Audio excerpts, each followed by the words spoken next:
kan kita juga masih punya permasalahan misalnya dalam kepercayaan partai politik untuk menaruh kader-kader perempuannya ini misalnya di posisi yang memang strategis. Ternyata di luar negeri juga kalau aku ngobrol sama politisi perempuan, mereka tuh selalu bilang kalau perempuan itu biasanya dikasih tugas kita mikir dulu 1 kali, 2 kali, 3 kali kira-kira kita pantas nggak ya? Kenapa? Karena ya kadang-kadang kita nih perempuan tidak dapat support dari mulai dukungan secara dari moral, terus support finansial dan juga mungkin ya keleluasaan waktu.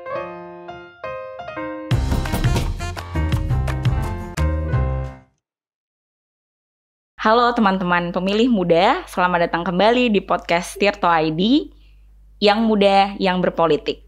Kali ini tamu kita yang muda banget, masih 29 tahun tapi udah ngantor di Senayan. Nah, langsung aja kita sapa, di depan kita udah ada Mbak Putri Komarudin. Halo Mbak. Halo Mbak Nila, Assalamualaikum warahmatullahi wabarakatuh. Waalaikumsalam. Kabar baik Mbak? Alhamdulillah, diundang Tirto pasti baik lah. Oh gitu ya? Oke. Mungkin kita kasih tahu dulu ke teman-teman ya. FYI kalau misalnya teman-teman ada yang belum tahu Mbak Putri gitu. Mbak Putri ini adalah anggota Komisi 11 DPR RI. Nah kalau misalnya teman-teman ada yang familiar sama nama belakangnya, bener banget Mbak Putri ini adalah anak dari Ade Komarudin, mantan Ketua DPR RI. Gitu. Nah kalau misalnya teman-teman penasaran, kita langsung aja tanya-tanya ke Mbak Putri gitu. Nah, tadi kan mungkin udah disinggung-singgung sedikit ya Mbak Putri, tipis-tipis gitu. Mbak Putri ini anaknya siapa gitu. Nah, kalau misalnya ngelihat posisi Mbak Putri sekarang kan berarti mungkin bisa dibilang Mbak Putri ini melanjutkan tongkat estafet gitu. Nah, cuman kalau misalnya dari yang aku dengar dan aku baca-baca gitu kan, katanya Mbak Putri pernah bilang kalau ayah Mbak Putri ini nggak pernah memaksakan gitu ya, memaksakan pilihan anaknya terutama untuk berkarir gitu. Nah, sebenarnya kalau misalnya kita ngomongin soal motivasi Mbak Putri nih untuk masuk di ranah politik gitu Mbak, ada nggak sih alasan spesifiknya gitu? Kayak misal motivasi personal, cita-cita yang mungkin dulunya kayak pengen diraih gitu. Mengingat kan Mbak Putri berarti dulu masuk ranah politik itu kan 26 tahun ya Mbak? 26 tahun benar. Ya kan? Nah, aku nih kan kalau misalnya 25 tahun sekarang mikirnya nggak mikirin negara gitu. Mikirinnya kayak aduh nonton konser Taylor Swift nggak ya gitu. Atau jodoh aku di mana gitu. Itu kayaknya mikirin orang lain deh. Jodoh aku lagi dijagain siapa gitu kan. Nah gitu ya gitu. Nggak tahu ya, tapi tahun depan siapa tahu aku memikirkan negara gitu ya. Kan 26 gitu. Nah iya, jadi mungkin itu dulu Mbak. Mungkin kan karena kita besar di keluarga politik ya. Jadi sejak kecil memang ayahku tipe yang suka mengajak anak-anaknya dan keluarganya gitu untuk ikut berpartisipasi ketika beliau melakukan program-program pemberdayaan masyarakat. Dan memang beliau kan jadi anggota DPR panjang sekali kan periodenya, dari tahun 97 sampai dengan kemarin terakhir 2019 gitu, ketika beliau memang sakit gitu. Jadi memang selama aku tumbuh besar, influence-nya kegiatan pemberdayaan masyarakatnya beliau ini besar sekali terhadap cara aku memandang hidup lah gitu. Jadi dari kecil aku dibiasakan untuk berbagi, berbuat untuk orang banyak gitu dan bisa bermanfaat. Jadi ayahku tuh selalu mendorong kita anak-anaknya untuk aktif di program sosial yang ada di sekolah kita masing-masing. Makanya waktu alhamdulillah aku dapat beasiswa untuk SMA dan kuliah, itu kita aktif di PPI. Dulu aku sekolah di luar negeri. Melbourne ya. Terus aktif di PPI waktu di Singapura juga aktif di PPI Melbourne juga kita aktif, dan di situ banyak melakukan program buat TKI, terus buat anak-anak muda di sana pelajar memperkenalkan budaya Indonesia sambil juga memastikan bahwa kesejahteraan para pekerja dan juga anak mahasiswa di sana itu bisa terjaga dan diperhatikan oleh pemerintah walaupun kita lagi non jauh di sana. Jadi apa yang ayahku tularkan dari aku itu sebenarnya menjadi spirit aku sekarang, menjadi seorang pejabat publik gitu yang mengemban amanah yang memang sangat besar untuk usia aku yang tergolong masih sangat muda. Iya. Karena memang waktu kita maju pencalekan itu umur masih 25, terus 26 pada saat dilantik, sekarang 29 tahun. Iya. Jadi alhamdulillah ini juga sudah menjadi bagian dari apa yang aku ingin capai sebenarnya. Karena kan sejatinya kalau kita mau jadi seorang wakil rakyat gitu harus bisa bermanfaat dong buat masyarakat yang udah milih kita gitu. Dulu yang milih aku ada 70.000 orang, jadi usaha aku sebenarnya minimal aku bisa bermanfaat buat 70.000 orang tersebut. Dan untungnya memang aku dikasih komisi yang sesuai sama latar belakang dan minat aku gitu. Aku didudukan di komisi 11, komisi yang membidangi keuangan dan perencanaan pembangunan nasional, dan di situ kan kita bermitranya sama Bank Indonesia, sama OJK, yang langsung bersentuhan sama masyarakat lah gitu terkait dengan berbagai kebijakan, khususnya sekarang generasi kita nih yang memang sudah dekat sekali gitu dengan sektor keuangan gitu, lewat fintech dan lain-lainnya. Jadi segala bentuk produk kebijakan dan juga program sosialisasi edukasi yang kita berikan itu memang akhirnya bisa tepat sasaran gitu untuk membantu masyarakat, khususnya ya generasi muda ini, generasi yang sekarang aku wakili yang keterwakilannya di DPR ini masih sangat sedikit. Jadi untuk tahun 2019 aja kemarin yang dilantik itu yang di bawah 40 tahun itu hanya 72 orang dari 575 anggota. Bisa kebayang kita sangat sedikit, sangat minoritas, dan ada satu fraksi yang sama sekali tidak ada keterwakilan anak mudanya. Tidak ada anak muda di bawah 40 tahun gitu. Jadi kita memang mungkin bisa save itu di nanti ya Mbak ya. Kita bisa bicara soal banyak anak muda dan mungkin spesifiknya perempuan juga karena Mbak Putri di sini kan juga representasi politisi perempuan gitu. Ya mungkin dari situ tadi ya Mbak. Berarti kan meskipun nggak ada paksaan atau kayak tuntutan dari orang tua, terutama dari ayah gitu, berarti memang dari dulu itu udah dilibatkan gitu, udah kayak sering diajak ngobrol soal, sering juga nggak Mbak diajak ngobrol soal politik atau diajak kampanye gitu mungkin? Aku tuh diajak di panggung kampanye udah dari umur 3 tahun, 4 tahun sih kayaknya. Jadi zaman dulu kan kampanye masih kampanye akbar, dangdutan kan, dangdutan besar-besaran, masa pawai pakai bendera Golkar kemana-mana gitu. Itu memori aku waktu kecil ya, itu pertama kali aku ngelihat masa ribuan itu di situ. Terus papaku tuh tipe yang dia tidak pernah mengecilkan usia kita. Jadi dari aku SD lah aku mulai bisa baca, bisa menulis, maksudnya sudah mulai mengikuti berita dan lain-lain. Aku sering ditanya sama beliau gitu. Jadi pendapat kamu terkait dengan ini apa? Dulu kan kita masih transisi ya dari ke masa reformasi gitu. Dan di situ beliau juga sering nanya sebenarnya harapan kamu untuk Indonesia ke depannya tuh seperti apa? Menurut kamu 10 tahun lagi Indonesia bisa jadi kayak gimana sih gitu? Udah kayak gitu ya udah kayak gitu. Jadi maksudnya sebagai seorang anak yang aku day to day ngelihat beliau diskusi sama teman-temannya, organisasinya gitu. Terus kita ditanya balik seperti itu kan kita merasa diaku kan, maksudnya oh ternyata pendapat aku nih matters ya gitu. Ternyata kita dengar juga dan berharga juga gitu. Dan kebiasaan ini beliau lanjutkan sampai kita dewasa lah gitu. Waktu kita udah kuliah, beliau sering nanya kebijakan ini menurut kamu pas nggak? Kalau kurang pas apa yang bisa kamu kritik dari sini? Solusinya apa menurut kamu yang bisa kita tawarkan gitu. Dan kadang itu beliau pakai di statement-statementnya. Sampai waktu itu beliau jadi ketua DPR, ada salah satu isu yang dia nanya ke aku dan itu yang dia paparkan gitu kepada publik, kepada para jurnalis juga gitu. Jadi kan di situ aku mikir sekecil-kecilnya kita nih usia kita, ternyata kalau memang kita mau mikir, mau do the hard work gitu, terus mau mengemukakan pendapat itu, orang-orang tuh mau loh ternyata untuk mendengarkan dan mengakomodir asalkan kitanya berani bersuara. Jadi ketika ditanya kok usia segini udah sih mau bukannya mikirin konser Coldplay misalnya gitu. Terus udah gitu malahan mikirin kayak gini. Karena menurut aku kita kan kalau mulai sesuatu early itu pasti kita punya advantage kan. Dan kalau kita melakukan sesuatu berpuluh-puluh ribu jam itu ada teorinya kan, pasti kita bisa jadi expert di situ. Bill Gates seperti itu dan banyaklah sekarang bilioner seperti itu. Jadi menurut aku ketika memulai menjadi seorang politisi ataupun pelayan publik dari usia yang cenderung lebih muda, ya insya Allah 20 tahun lagi kita udah bisa master ilmu komunikasi dan politik ini supaya ya produk kebijakan yang kita bisa berikan buat masyarakat masyarakat lebih baik lagi karena kita udah belajar dari error dan kesalahan fatal yang mungkin kita buat pada saat kita masih muda ini gitu. Dan lebih punya banyak waktu gitu ya. Lebih punya banyak waktu untuk belajar gitu.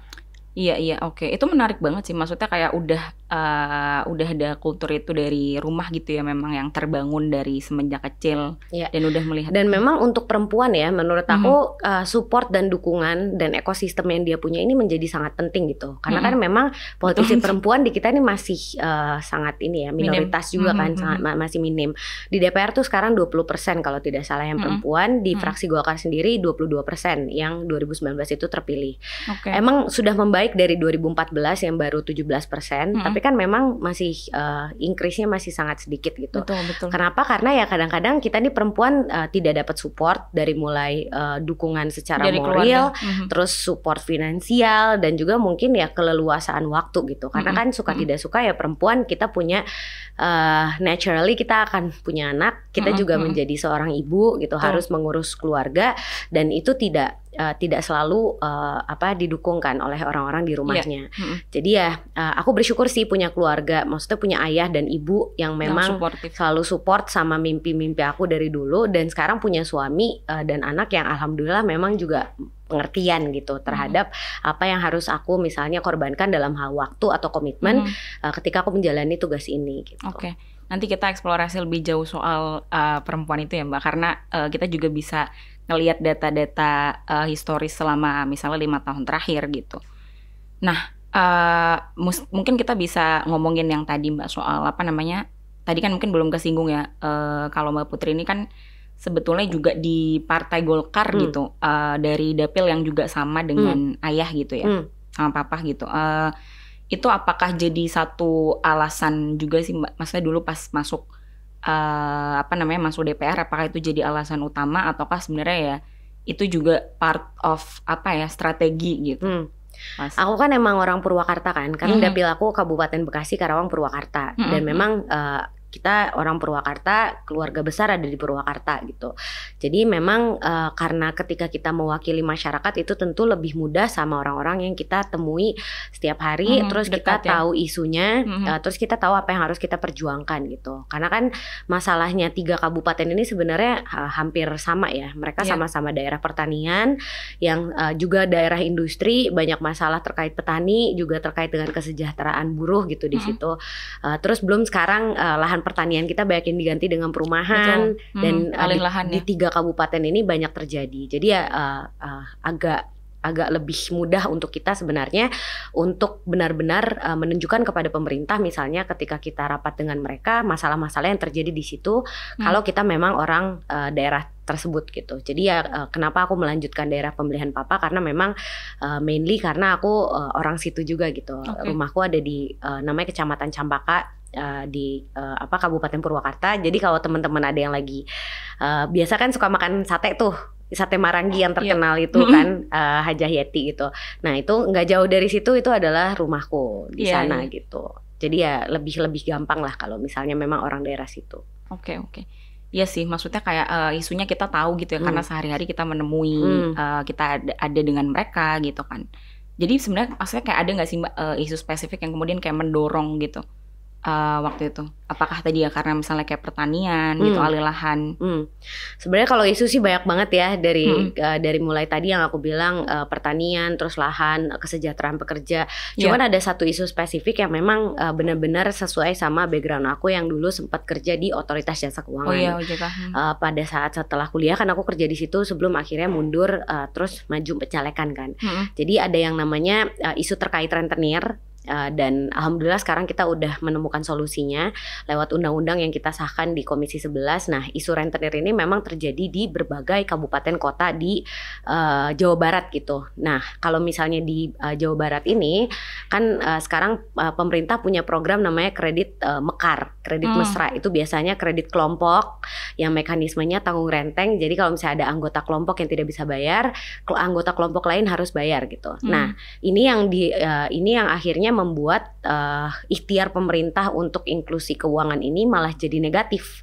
Jadi akhirnya kelompok ini, kelompok dari kredit mekar yang notabene dari pemerintah ini akhirnya disamakan dengan rentenir yang memakai skema yang sama gitu. Pinjamannya juga kredit kelompok tanggung renteng, cuman tentu dengan bunga yang tidak diatur lah ya, namanya rentenir kan gitu. Jadi sebutan Bank Emok ini sebenarnya konotasinya negatif.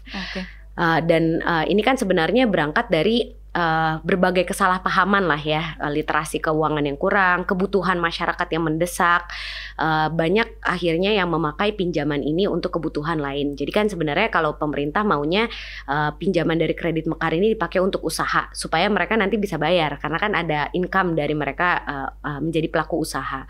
Tapi ketika mereka pakai uang ini untuk menyekolahkan anaknya, untuk layanan kesehatan dan lain-lainnya, tentu mereka tidak bisa bayar gitu karena mereka tidak punya penghasilan sehari-harinya. Jadi hal-hal seperti ini akhirnya kita tangkap selama berkampanye, dan di Komisi 11 sendiri kemarin kita menyusun bersama dengan pemerintah dan sudah ditetapkan di Januari tahun ini namanya Undang-Undang Pengembangan dan Penguatan Sektor Keuangan. Dan itu berarti jadi yang sekarang sedang concern ya ke situ ya. Jadi itulah salah satu bukti bahwa apa yang menjadi salah satu isu yang kita membuat kita resah sebagai wakil rakyat gitu, dan dulu sebagai caleg lah ya waktu tahun 2019 berkampanye, itu akhirnya bisa kita carikan solusinya bersama dengan teman-teman anggota DPR yang lain yang bertugas di Komisi 11, dan sudah ada solusinya sekarang gitu di Undang-Undang PPSK ini gitu. Jadi isu kecil pun yang mungkin orang-orang memikirkan isu ini tidak seperti isu pembangunan, infrastruktur dan lain-lainnya, ternyata bisa membawa dampak sosial yang sangat besar, dan akhirnya bisa kita tangkap, kita tuangkan solusinya di dalam undang-undang. Jadi ya sebenarnya menurut aku itulah fungsinya kita nih sebagai representasi dari masyarakat, menangkap isu terus kita carikan solusinya di DPR gitu. Itu kan yang jadi tadi concern sekarang di Komisi 11 ya Mbak ya.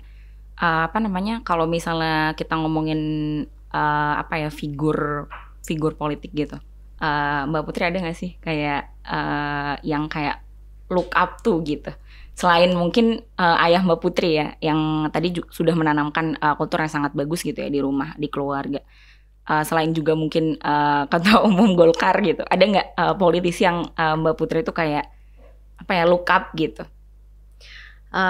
Aku sih selalu look up sama figur-figur politisi perempuan, bukan hanya politisi ya sebenarnya ya, pejabat publik perempuan yang sekarang sudah bisa mengemban amanah yang begitu besar gitu. Misalnya kita punya Menteri Luar Negeri yang adalah juga perempuan dan tidak mudah untuk mencapai posisi itu. Aku yakin sudah banyak pengorbanan yang beliau keluarkan. Terus sudah gitu Menteri Keuangan kita juga perempuan, dan mereka berdua kan dari karir, maksudnya sudah pernah menjabat di kementeriannya sebelumnya dan lain-lainnya gitu. Jadi ya hal-hal seperti inilah yang sebenarnya harus kita tunjukkan kepada generasi selanjutnya bahwa ada harapan untuk perempuan bisa menjadi seorang pejabat publik ataupun mencapai tempat tertinggi gitu di dalam pemerintahan. Dan selama aku di Komisi 11, alhamdulillahnya sudah banyak sekali juga figur-figur ekonom yang akhirnya bisa menempati posisi puncak lah untuk karir tersebut. Sekarang Deputi Gubernur Senior Bank Indonesia Bu Destri itu juga perempuan, dan beliau ini kan seorang ekonom yang sudah lama di industri perbankan juga, akhirnya menjadi Deputi Gubernur Senior. Sekarang Deputi Gubernur Bank Indonesia itu juga 3 adalah perempuan. Jadi ya bisa kita lihat bahwa di sini menjadi mereka-mereka ini bisa menjadi pembuka jalan untuk kita-kita yang perempuan, baik itu di bidang politik, ekonomi, mungkin pertahanan. Kita juga punya Mbak Mutia gitu yang menjadi Ketua Komisi 1 yang saya yakin juga tidak mudah gitu untuk mencapai posisi itu, bahwa ke posisi mereka itu sangat mungkin untuk ditempati perempuan kalau kitanya mau menunjukkan bahwa kita punya kompetensi dan kita punya kelayakan untuk duduk di posisi tersebut.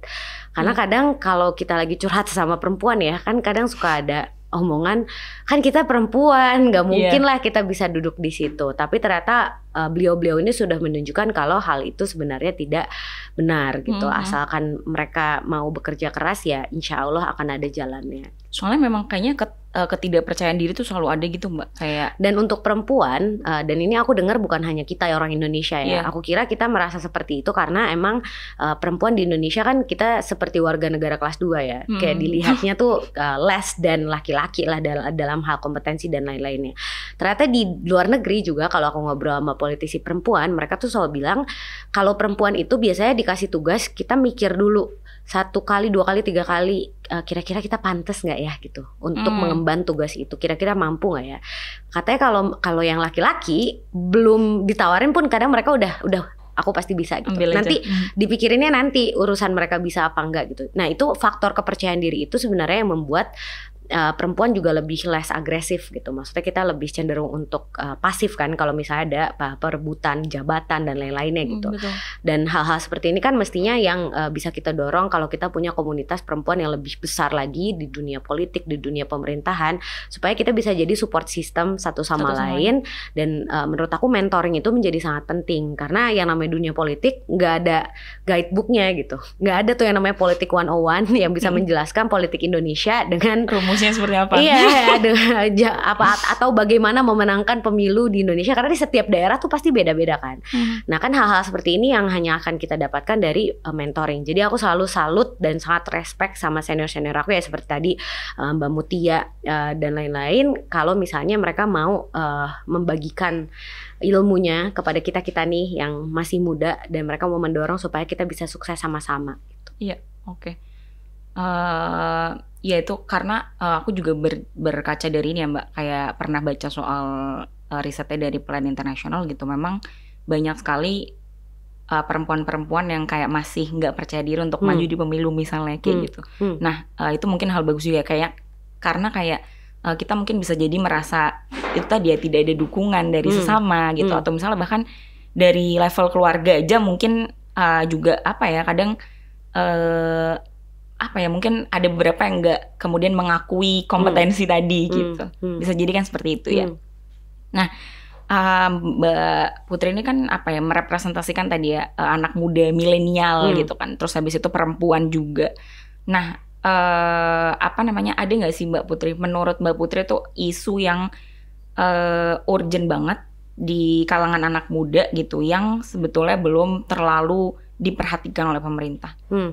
Sebenarnya dengan segala perkembangan teknologi ya, terutama di sektor keuangan yang sekarang sedang terjadi gitu, isu yang paling urgent adalah bagaimana anak-anak muda nih kita itu seringkali tidak mengetahui dulu misalnya produk keuangan yang kita mau beli gitu atau mau kita invest di situ, kita tidak mau belajar dulu kewajibannya nanti apa, resikonya apa, terus kita main ambil karena kita FOMO. Ya kan, fear of missing out itu sebenarnya kan jadi tren yang paling besar gitu sekarang kan. Beli tiket konser karena FOMO. Terus beli koin kripto itu karena FOMO juga. Invest di entah apalah itu sekarang banyak banget kan.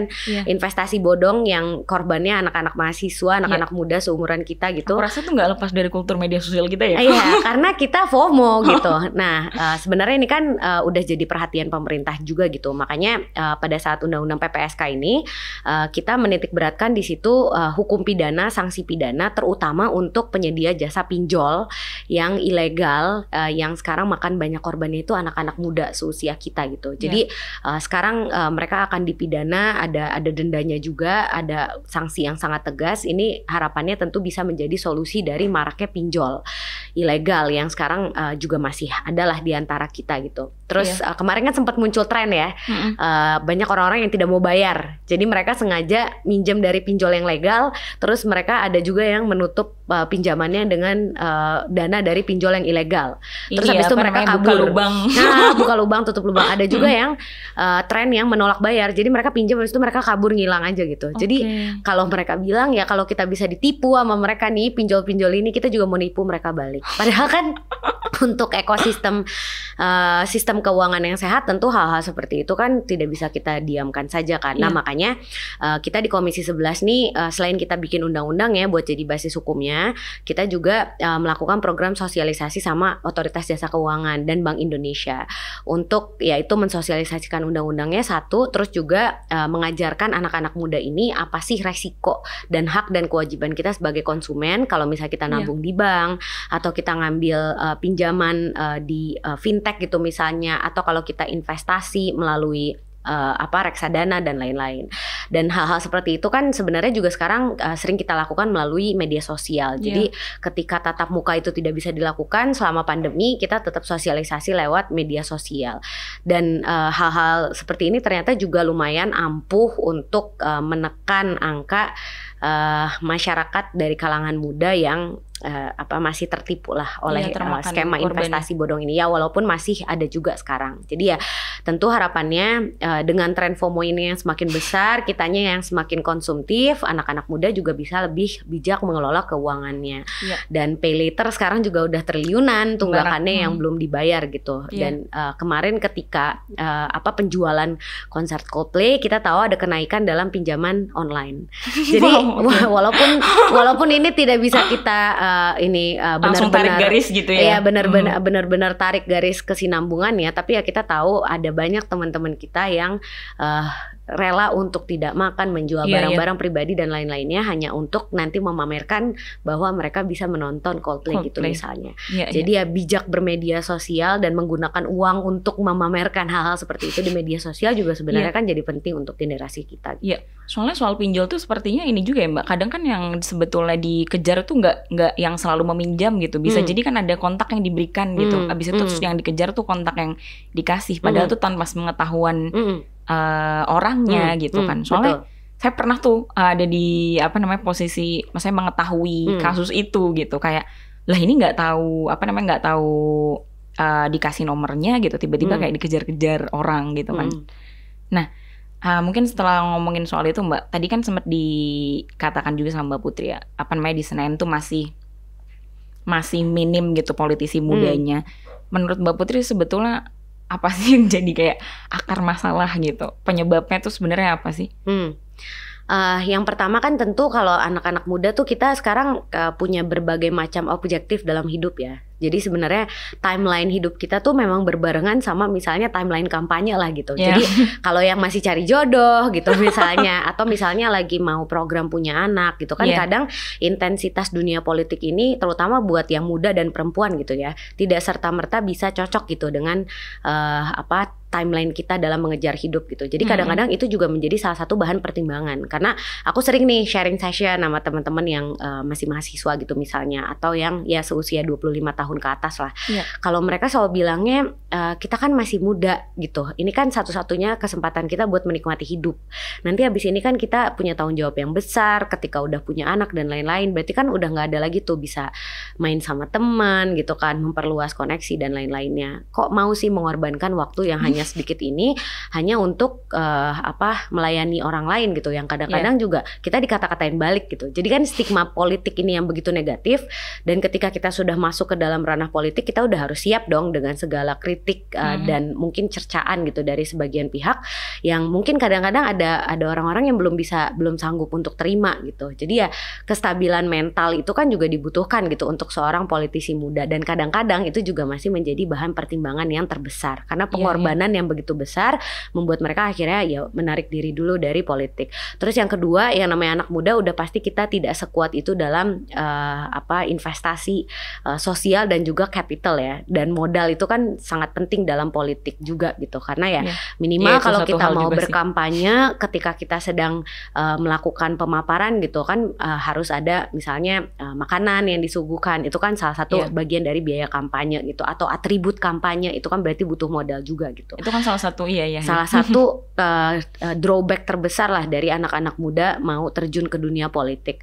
Terus yang ketiga memang kita harus akui juga gitu, support yang ada di pemerintahan sekarang kan juga belum terlalu besar gitu untuk anak-anak muda bisa masuk ke dunia politik gitu. Misalnya kalau di Brazil itu mereka sekarang udah punya yang namanya kuota untuk anak-anak muda gitu misalnya. Bukan hanya di Brazil, di beberapa negara lain juga udah ada kuota untuk anak-anak muda. Nah di Indonesia sendiri waktu tahun lalu aku jadi ketua delegasi untuk Y20 Indonesia.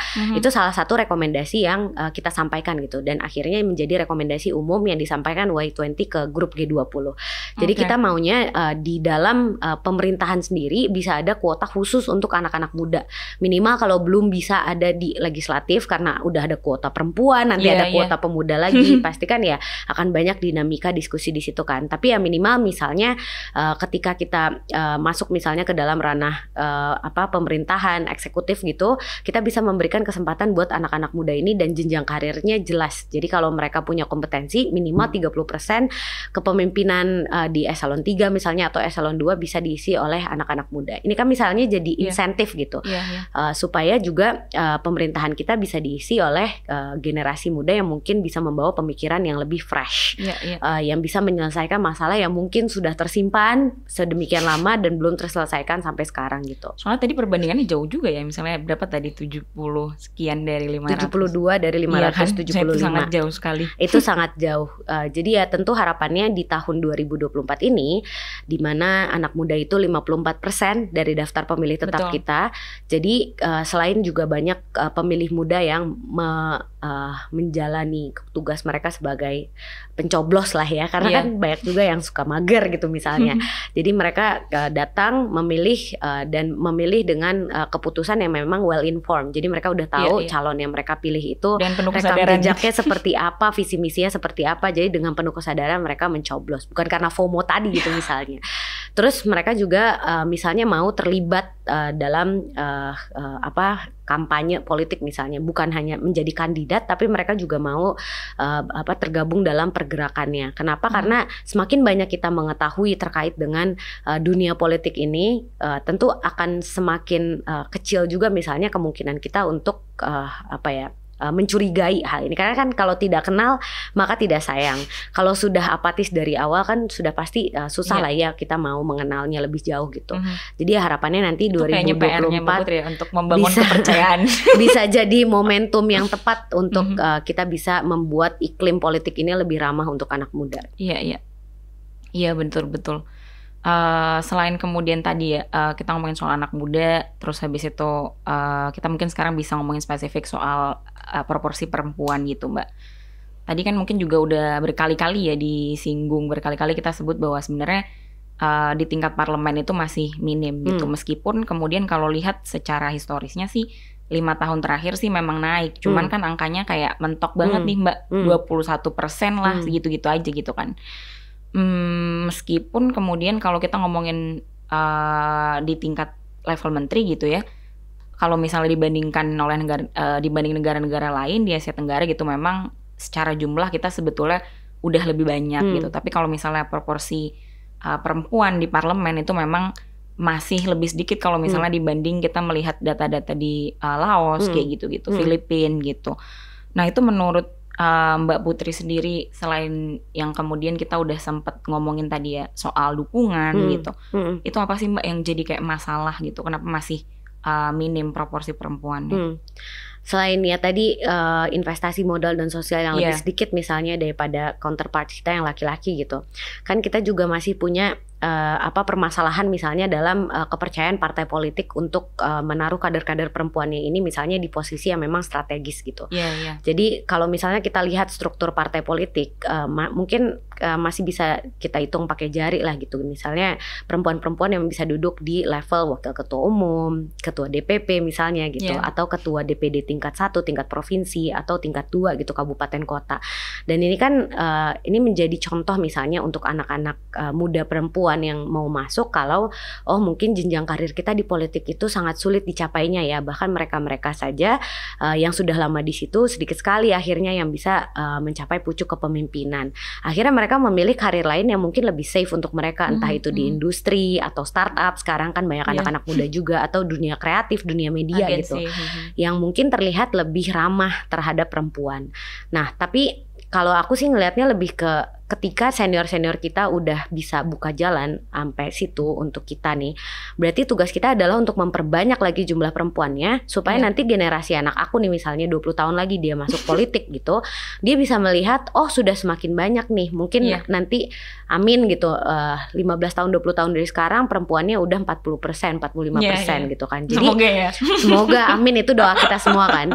Jadi kalau misalnya kita nanti mempertanggungjawabkan ini ke generasi yang akan datang gitu, mereka bisa melihat sebuah lingkungan yang lebih sehat untuk mereka bisa berpartisipasi di situ. Karena jumlah perempuan dan laki-lakinya sudah lebih sebanding lah gitu. Toh populasi kita juga 50-50 gitu sekarang kan, 50 laki-laki 50 perempuan gitu. Walaupun masih sedikit lebih banyak laki-laki. Jadi ketika itu kita tanam dari sekarang, nanti ya hasilnya insya Allah akan kita tuai 15 tahun 20 tahun dari sekarang, dan semoga ini juga bisa menjadi jalan yang baik gitu untuk anak-anak generasi yang akan datang supaya mereka bisa mau lebih berpartisipasi gitu, terutama yang perempuan tentunya.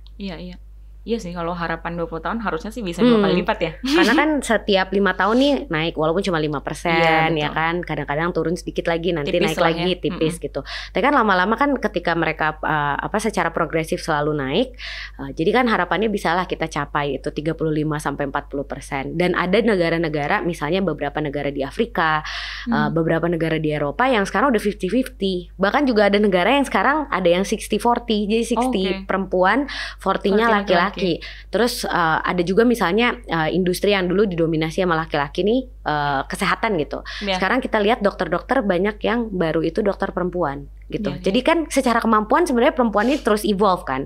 Kita terus berevolusi, hanya ya mungkin itu dukungan dari lingkungan, terus juga ya insentif dari pemerintah, kebijakan yang lebih friendly untuk perempuan, itu bisa kita dorong supaya ya ini bisa jadi ekosistem yang memang nyaman untuk perempuan berpolitik. Iya. Kalau misalnya kita ngomongin tadi kan ini lingkungan-lingkungan yang kemudian ada di sekitar kita gitu ya Mbak. Kalau misalnya kita ngomongin soal aturan kan sebetulnya juga udah ada ya. Afirmasi 30% gitu ya legislatif. Dan kemarin sepertinya Mbak Putri juga udah banyak mengapresiasi soal revisi PKPU gitu ya. Soal penghitungan pembulatan ke atas itu kan. Nah, apakah kemudian menurut Mbak Putri itu juga jadi satu langkah yang bagus nih untuk mendorong partisipasi perempuan gitu? Yang tadi aku udah sempat singgung juga sih soal kebijakan kan. Jadi kalau misalnya kita tegas terhadap afirmasi 30% ini di semua partai politik, terus di semua level, termasuk di penyelenggara juga sebenarnya gitu. Karena kan ketika penyelenggara pemilu ada afirmasi untuk perempuannya juga, ya berarti keberpihakan mereka nanti terhadap caleg yang perempuan ini juga ya semakin besar gitu. Karena kan biasanya ya siapa lagi yang kalau bukan perempuan yang akan mendukung perempuan lainnya gitu. Nah, hal-hal seperti ini kan kadang juga luput karena ada beberapa daerah yang bahkan penyelenggara pemilunya tuh laki-laki semua anggota komisionernya gitu misalnya. Jadi ini juga masih menjadi catatan kita gitu dalam penyelenggaraan pemilu setiap tahunnya di Indonesia setiap 5 tahun ini. Jadi ya tentu harapannya dengan semakin banyaknya politisi perempuan, infrastrukturnya juga kebijakan di penyelenggara pemilunya juga bisa lebih aktif lagi untuk memastikan bahwa ada representasi perempuan di situ. Jadi ketika nanti ada aspek politik yang bermain, karena ya dinamika pemilu kita tahu lah ya sering terjadi hal-hal yang tidak terlihat di mata kita gitu. Nah, hal-hal seperti itu juga membutuhkan afirmasi dari kaum perempuannya juga supaya tidak ada kecurangan-kecurangan yang biasanya selalu merugikan kaum perempuan. Karena waktu itu dari Perludem juga pernah menyampaikan biasanya perempuan itu cenderung kalah. Bukan hanya soal nomor urut, tapi cenderung kalah ketika ada sengketa terkait dengan hasil pemilu.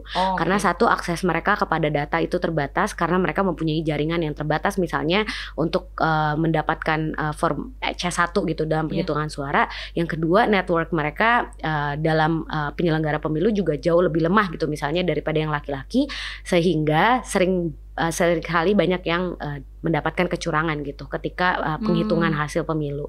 Jadi hal seperti ini pun dipengaruhi oleh gender gitu. Jadi kita tidak boleh menutup mata dan bilang bahwa pemilu itu harusnya genderless karena ini tidak gitu. Iya. Memang harus didorong sih Mbak orang soal penyelenggara itu ya. Misalnya kita nggak bisa ngomongin soal afirmatif 30% doang gitu. Dari struktur, dari infrastruktur penyelenggara pemilunya juga menjadi sangat penting gitu. Iya. Oke. Ini masih soal perempuan nih Mbak Putri. Kan Mbak Putri juga aktif di ini ya, Kesatuan Perempuan Partai Golkar gitu ya. Nah sebenarnya aku secara pribadi juga dan mungkin teman-teman juga masih banyak yang belum tahu gitu. Kira-kira mungkin kayak aktivitas di dalamnya atau misalnya kayak visinya sendiri tuh apa sih Mbak di situ? Apakah memang arahnya juga mendorong itu tadi ya partisipasi perempuan, terutama mungkin di level Partai Golkar gitu. Gitu. Jadi kalau Kesatuan Perempuan Partai Golkar itu kan sebenarnya female wing ya Partai Golkar kan saya perempuannya gitu. Dan di setiap partai politik tuh pasti ada lah saya perempuan dan saya pemudanya. Dan kalau di situ kita fokus utamanya adalah tentu untuk memastikan 30% perempuan nih yang mengisi setiap daerah pemilihan, baik itu di level provinsi ataupun kabupaten kota ataupun nasional. Melalui DPR RI itu benar-benar perempuan yang berkualitas dan tidak hanya memenuhi kuota saja. Karena kan seringkali kritik kita terhadap perempuan adalah dari berbagai kalangan politisi termasuk yang perempuan juga gitu. Selalu bilang bahwa kadang 30% ini banyak juga yang hanya menitipkan nama misalnya gitu. Cuman tanpa memenuhi kuota perempuan tanpa sepak terjang yang jelas di dunia politik gitu, tanpa pergerakan yang jelas, tanpa visi misi yang jelas misalnya menjadi caleg gitu. Jadi tugas utamanya KPPG itu merampungkan daftar nama yang memang benar-benar bisa mengisi daftar nama calon anggota legislatif Partai Golkar ini dengan aktivis perempuan ataupun perempuan dari berbagai kalangan yang benar-benar mempunyai niat dan memang mempunyai komitmen untuk menjadi seorang pejabat publik gitu, seorang wakil rakyat. Karena kan tentu ini juga tidak mudah ya. Kalau kita ngomong di kota-kota besar mungkin kita bisa lebih mudah gitu untuk mengutarakan ini. Tapi kalau kita lihat di provinsi di wilayah timur misalnya yang notabene mungkin di situ budaya patriarkinya lebih kuat dan akses terhadap informasi juga masih terbatas. Teman-teman kita di Papua juga banyak yang masih kesulitan untuk mendapatkan akses internet gitu misalnya. Jadi cenderung pikirannya mungkin sedikit lebih tidak terbuka gitu dibandingkan kita yang sudah di kota besar yang sudah banyak banjir informasi. Udah banyak intervensi informasi dari luar juga kan gitu. Jadi lebih liberal lah gitu dalam berpikir. Dan kultur patriarki ini kan sudah begitu mengakar kan sebenarnya. Jadi tugas kita ya memang fokusnya itu gitu. Terutama di daerah-daerah yang memang kultur patriarkinya masih lebih kuat. Dan selain itu juga kita melakukan kegiatan sosial lah, bakti sosial. Misalnya kemarin kita datang ke daerah-daerah yang terkena banjir. Terus waktu COVID kita menyelenggarakan vaksin untuk masyarakat yang kurang mampu, tidak punya akses. Terus kita juga sering melakukan program pemberdayaan anak muda. Jadi karena aku koordinator bidang perekonomian di KPPG ini, aku sering bikin program-program yang memang dekatnya dengan anak muda gitu. Karena kan kita representasi anak muda ya di situ. Jadi edukasi terkait dengan kripto, terus UMKM yang berjualannya lewat media sosial untuk kader-kader Golkar baik itu yang di tingkat pusat ataupun daerah supaya perempuan-perempuan Golkar ini tidak hanya jago berpolitik tapi mereka juga aware gitu terkait dengan isu-isu ekonomi yang terbaru. Terus ada juga misalnya pelatihan untuk manajemen keuangan gitu. Jadi sebenarnya Partai Golkar KPPG ini Kesatuan Perempuan Partai Golkar selain untuk mengisi daftar caleg yang kompeten juga kita ingin mereka dibekali dengan memang kompetensi yang tidak hanya khusus di dunia politik tapi juga di berbagai ranah kehidupan gitu. Supaya nanti ketika mereka jadi wakil rakyat mereka bisa merepresentasikan kaum perempuan dengan baik gitu di daerahnya masing-masing. Berarti termasuk soal literasi finansial literasi gitu-gitu finansial ya, dan ekonomi tentunya. Oke. Ketika mungkin kita udah banyak banget mengeksplorasi soal sebagai politisi muda, sebagai politisi perempuan gitu Mbak. Kalau sejauh pengalaman Mbak Putri sendiri sebetulnya ketika kita ngomongin soal tantangan gitu Mbak, apa sih yang seringkali dihadapi atau seringkali dijumpai atau mungkin kayak seringkali didengar dari cerita-cerita teman-teman perempuan yang lain gitu? Apakah masih ada kultur misoginis atau kayak seksisme kayak gitu-gitu masih sering dijumpai nggak sih Mbak kalau di Kalau di Golkar sih alhamdulillah karena kita partai terbuka ya. Jadi yang soal seksisme, misoginis gitu sebenarnya alhamdulillah aku tidak pernah merasakan itu gitu. Jadi ketika kita punya kualitas, orang cenderung untuk memberikan kita respect yang emang kita pantas untuk dapatkan gitu. Cuman kalau dengar dari cerita teman-teman dari berbagai partai baik itu di dalam negeri maupun di luar negeri, ya masih banyak juga yang merasakan ya pelecehan seksual dan ya kejadian-kejadian tidak mengenakan yang akhirnya membuat mereka menarik diri dari dunia politik. Dan itu masih banyak terjadi. Tapi memang sebagai seorang perempuan, pengorbanan yang harus kita berikan gitu untuk bisa berada di dunia ini memang besar gitu. Kayak aku aja sebagai seorang ibu gitu misalnya, kemarin aku hanya cuti 7 hari setelah melahirkan, dimana normalnya yang namanya perempuan biasanya di dunia kerja itu diberikan waktu 3 bulan. Kenapa aku harus kerja 7 hari? Ya karena ada tugas-tugas di DPR yang memang tidak bisa ditinggalkan dan tidak bisa digantikan oleh orang lain. Tidak seperti misalnya di kantor-kantor pada umumnya gitu. Jadi ya memang itu lagi balik lagi ke dukungan dari keluarga. Karena kalau suami aku tidak dukung ya tidak mungkin aku bisa balik ke kantor gitu 7 hari setelah melahirkan. Dan memang membutuhkan keyakinan dan ketekunan juga yang lebih besar gitu. Jadi ketika kita mulai second guessing apakah pengorbanan ini worth it ya untuk diberikan gitu. Nah hal-hal seperti inilah yang akhirnya dikonfirmasi nanti sama ya senior-senior mentor kita yang sudah lebih dahulu misalnya mengalami semua yang sekarang kita alami, dan mereka memberikan moral support yang kita inginkan gitu supaya kita bisa tetap maju, tetap fokus menjalani ikhtiar kita sebagai seorang wakil rakyat. Karena memang dengan stigma yang sangat negatif, mau semaksimum apapun upaya kita untuk bekerja kan pasti akan selalu banyak cibiran, akan selalu banyak kritikan gitu. Jadi kan kadang-kadang ya sebagai perempuan mungkin ketika kita lagi sensitif itu sampai masuk lah ke dalam ubun-ubun kita gitu, hal-hal seperti itu. Cuman ketika ada dukungan, ada moral support dari lingkungan kita, itu akan menjadi lebih mudah untuk kita bisa terus lanjut gitu sebagai seorang wakil rakyat. Dan nggak memutuskan untuk keluar ya karena udah banyak sekali sebenarnya yang akhirnya memutuskan untuk berhenti karirnya. Karena itu tidak kuat dengan berbagai cercaan. Terus misalnya ada juga yang dilarang untuk lanjut sama suaminya karena ya berbagai faktor lah. Ada juga yang keluarganya merasa dia sering menyampingkan tugas dia sebagai ibu atau istri sampai akhirnya disuruh berhenti karirnya gitu. Jadi ya banyak faktor lah sebenarnya gitu.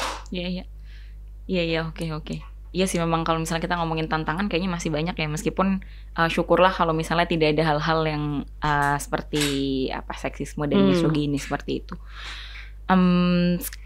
Mbak Putri kan juga banyak sekali membicarakan soal isu-isu anak muda terutama milenial gitu kan Mbak. Kalau misalnya yang berhubungan dengan Komisi 11 gitu, kira-kira apa sih Mbak masalah keuangan yang kayak krusial banget nih gitu untuk di milenial dan Gen Z gitu misalnya. Terus karena kan ketika kita ngomongin soal kan banyak kita tuh anak-anak muda kan sering ya dianggap kayak boros gitu kan, boros misalnya. Terus ngopi terus padahal itu bisa ditabung gitu kan untuk beli rumah gitu kan. Padahal kan sebetulnya kalau kita ngomongin soal harga rumah gitu kan terus melambung gitu kan. Nah sebenarnya di sini nih siapa sih yang salah? Apakah kayak anak mudanya kah, atau kayak sebenarnya belum ada aturan yang kemudian melindungi hal itu gitu? Dari kita ngopi. Nggak, maksudnya kayak bagaimana kemudian anak muda itu bisa afford rumah gitu? Ya ini kan juga sebenarnya tugas kita bersama lah ya gitu.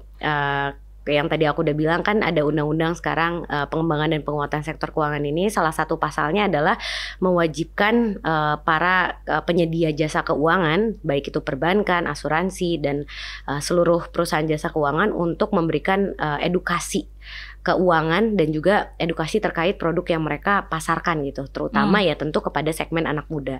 Dan juga kita mewajibkan supaya Bank Indonesia dan Otoritas Jasa Keuangan misalnya sebagai regulator mereka terus menggodok produk-produk yang sekarang belum ada jenis kelaminnya nih. Kan banyak nih pencampuran produk yang ada sistem pembayarannya, terus ada juga bidang fintechnya yang dua-duanya diawasinya sama 2 regulator berbeda kan, BI sama OJK gitu misalnya, supaya nanti mereka punya basis legal yang kuat dan juga pengawasan yang kuat. Jadi selain kitanya sebagai masyarakat juga nanti kita diberikan edukasi, tentu merekanya sebagai regulator juga harus lebih pintar daripada industri yang setiap harinya semakin kuat juga gitu dalam inovasi, dalam memberikan produk-produk yang jelimet yang kadang-kadang ya, regulator belum bisa menangkap ini sebenarnya jenis produknya apa dan harus diawasi oleh siapa. Karena kan memang perkembangan industri selalu lebih cepat daripada perkembangan regulasinya gitu.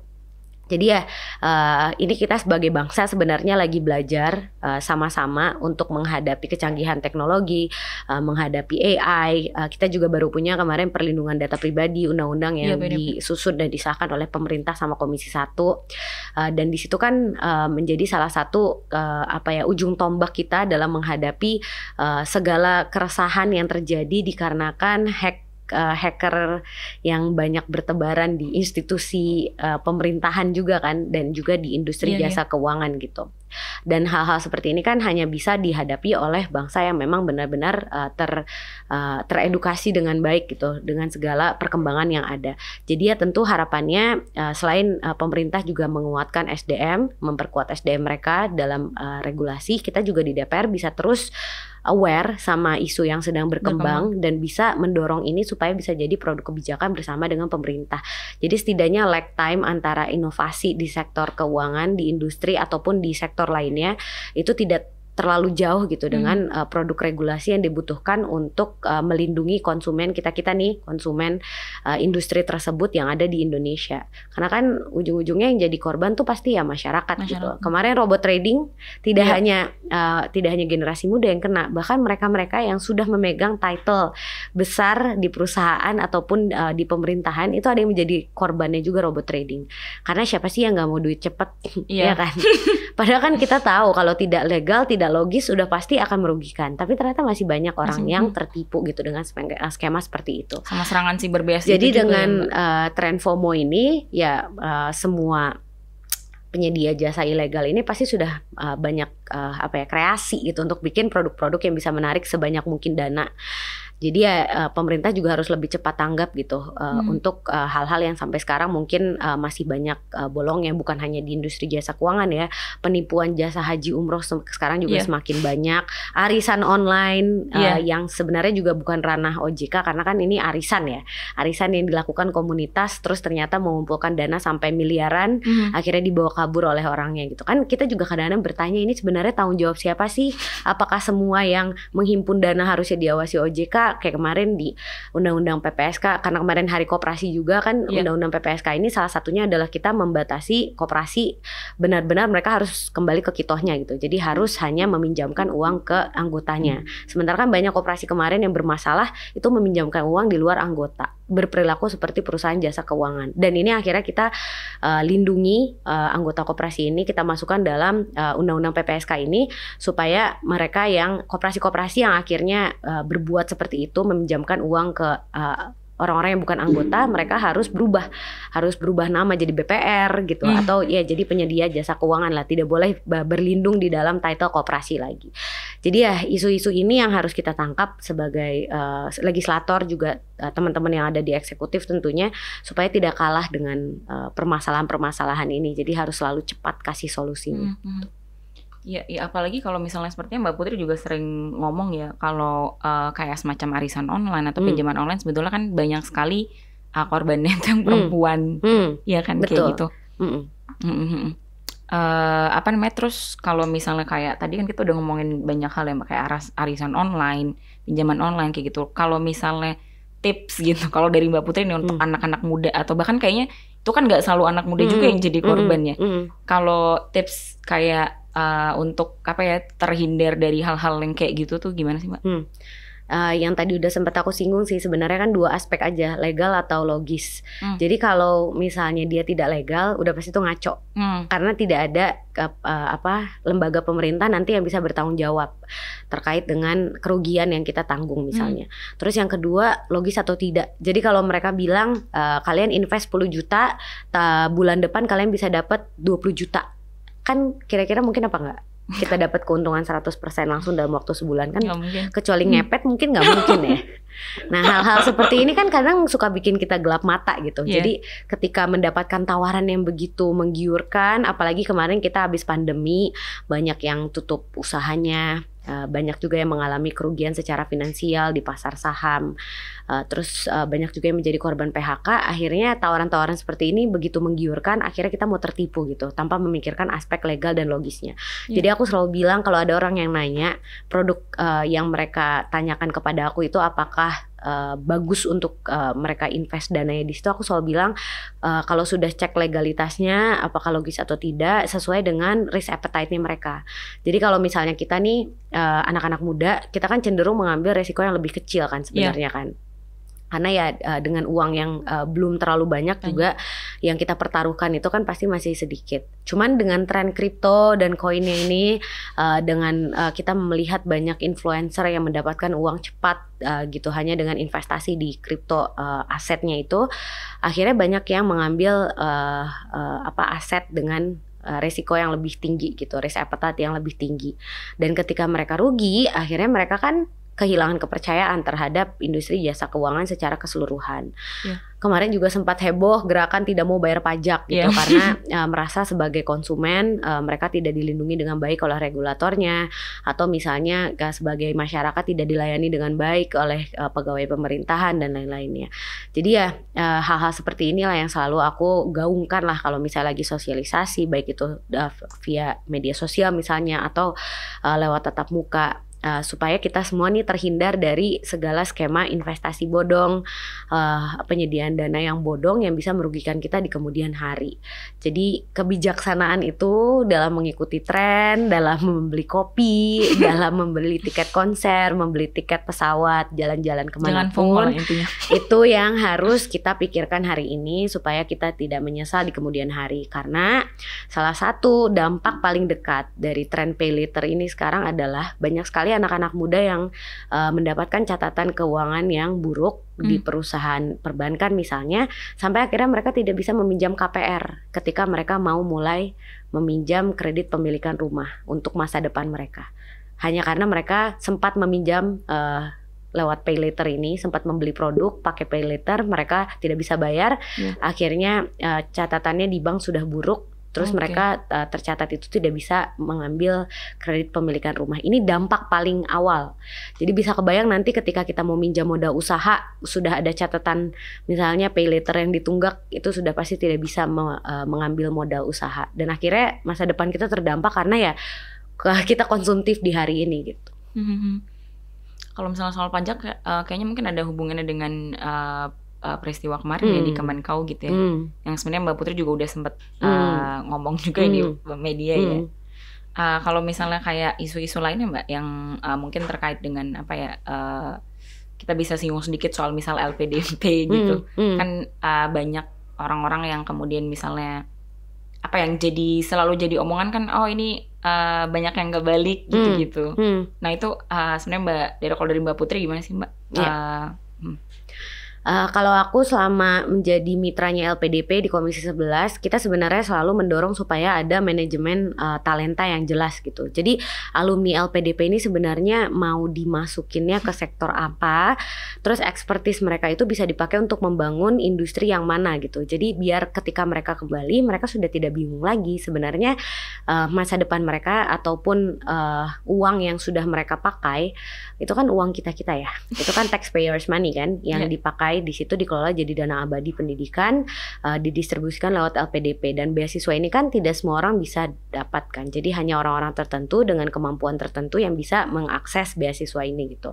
Mereka-mereka yang sudah lulus segala jenis tes lah gitu, yang dirasa pantas oleh pemerintah untuk mendapatkan beasiswa ini.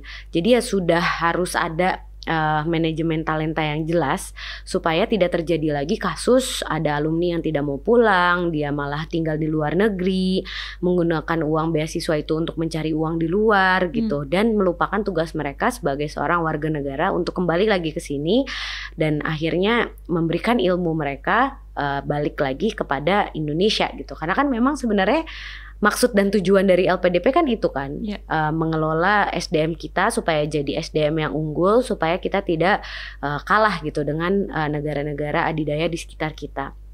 Dan itu sekarang ya roadmapnya, peta jalannya sering kita dorong juga supaya diselesaikan sama LPDP gitu. Terus juga termasuk roadmap ataupun peta jalan dalam pengelolaan dana abadi pendidikan ini sendiri gitu. Karena kan dengan perkembangan teknologi yang begitu cepat, kan kita sudah harus bisa memetakan gitu. Misalnya di tahun 2030 Indonesia butuh sekian dokter. Jadi misalnya ya yang mendapatkan beasiswa ini harusnya mereka yang tidak mampu tapi mempunyai skill, mereka mempunyai pengetahuan yang cukup untuk menjadi seorang dokter gitu, dan harus disekolahkan dokter baik itu dalam negeri ataupun luar negeri.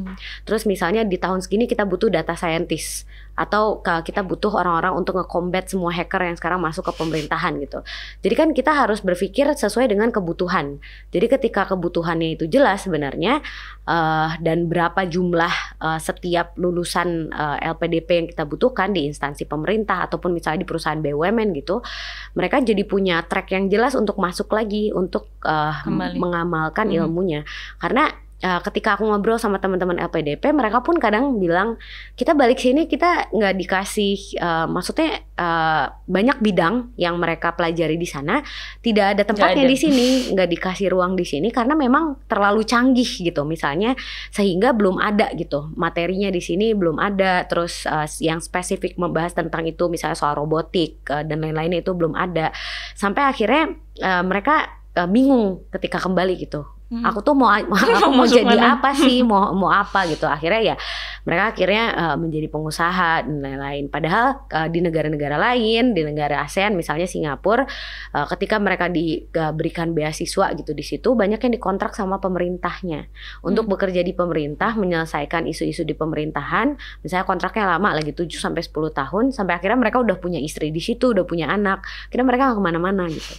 Kan sekarang kemarin tuh sempat heboh ya berita, banyak juga kebocoran talenta kita ke negara tetangga gitu kan, ke Singapura gitu. Banyak yang akhirnya berubah warga negara jadi warga negara Singapura karena gajinya lebih besar di sana, infrastrukturnya lebih siap gitu. Terus untuk dunia akademik juga lebih luas gitu yang mereka bisa pelajari di situ. Nah, ketika kita bikin infrastruktur yang lebih siap lagi, tentu mereka ini tidak akan berpikir dua kali untuk mengamalkan ilmunya di sini. Jadi ya sebenarnya ini bukan hanya salah yang penerima beasiswa tidak mau balik gitu. Jadi kita juga harus lapangan tadi. Iya, kita juga harus memperbaiki diri, menanyakan diri kita sendiri, kenapa sih orang-orang ini sampai nggak mau pulang gitu kan? Berarti ada juga masalahnya di dalam negeri gitu. Iya sih, soalnya kadang kan wacananya kan akhirnya menyalahkan yang penerima beasiswanya gitu kan. Padahal sebetulnya betul sih, refleksinya kan memang bisa jadi ya di sini ya kita nggak punya lapangan yang kemudian bisa mengakomodasi apa yang mereka udah pelajari gitu. Oke. Jadi sebenarnya kita tadi udah banyak sekali yang ngomong terutama soal politisi perempuan dan anak muda juga, isu-isunya juga. Kita mungkin bisa beralih ke pertanyaan-pertanyaan yang ringan nih, Mbak Putri. Ini tadi yang udah sempat agak di-spill ya soal pertanyaan-pertanyaan ringannya. Jadi kayak Mbak Putri bisa milih aja salah satunya. Yang pertama ada olahraga menembak atau snorkeling. Snorkeling sama diving. Oke. Terus berkuda atau tinju? Tinju. Aku atlet tinju loh di rumah. Gitu ya? Atlet di rumah sendiri. Boleh dong. Ya gak? Jago ya, jago kandang. Jago. Kita bisa sparring kalau mau. Enggak, ini beneran. Serius. Aku minimal 3 kali seminggu. Aku Muay Thai sama boxing. Jadi kalau mau sparring. Tapi emang Muay Thai itu kayaknya udah ini deh Mbak, misalnya lebih populer gitu loh sekarang. Ya karena kan ya maksudnya dengan tingkat stres yang begitu tinggi ya di ibu kota pada saat ini, dan juga tentu intensitas politik, kita juga butuh kan untuk mengeluarkan emosi-emosi daripada jadi jerawat gitu ya. Jadi kita bawa di tinju deh. Oke. Terus nonton konser Coldplay atau Taylor Swift? Atau Coldplay. Oke. Besok ikut juga berarti? Enggak. Enggak dapet tiket, war tiketnya kalah. Susah Mbak yang ngantri segitu ya. Aduh. Aku juga korban-korban gak dapet nih. Bukan korban penipuan kan? Enggak, syukurnya. Terus bukan korban-korban sampai pinjem juga ya? Alhamdulillah lah, Tirto aman ya. Gak jual kulkas kan Bang? Jual ginjal. Iya, ginjal. Terus jadi pengusaha atau politisi? Ya karena kita hari ini politisi ya politisi lah ya. Kalau hari ini pengusaha berarti ya? Iya. Terus 2024 jadi anggota DPR lagi atau jadi menteri? Anggota DPR lah. Kan kita runningnya buat anggota DPR. Nggak ada tuh pencalonan menteri kan. Iya kan? Waduh, berat. Oke, mungkin gitu aja ngobrol-ngobrol kita kali ini Mbak Putri. Udah banyak banget yang teman-teman juga bisa belajar dari pengalaman yang Mbak Putri gitu sejauh ini, dan mungkin kayak masih sangat muda gitu, 29 tahun. Bulan depan ulang tahun nih. Makasih loh, aku tunggu kadonya Mbak Nela. Gimana siapa tahu mau ngasih ditunggu tiket konser Tay atau Coldplay, kita masih open for donation. Susah nih kadonya nih. Oke, segitu dulu aja obrolan panjang kita bareng Mbak Putri Komarudin. Semoga bisa inspiratif buat teman-teman anak-anak muda dan juga terutama perempuan-perempuan di luar sana. Sampai jumpa lagi di podcast Tirto ID selanjutnya, For Your Pemilu yang muda yang berpolitik. See you. Thank you.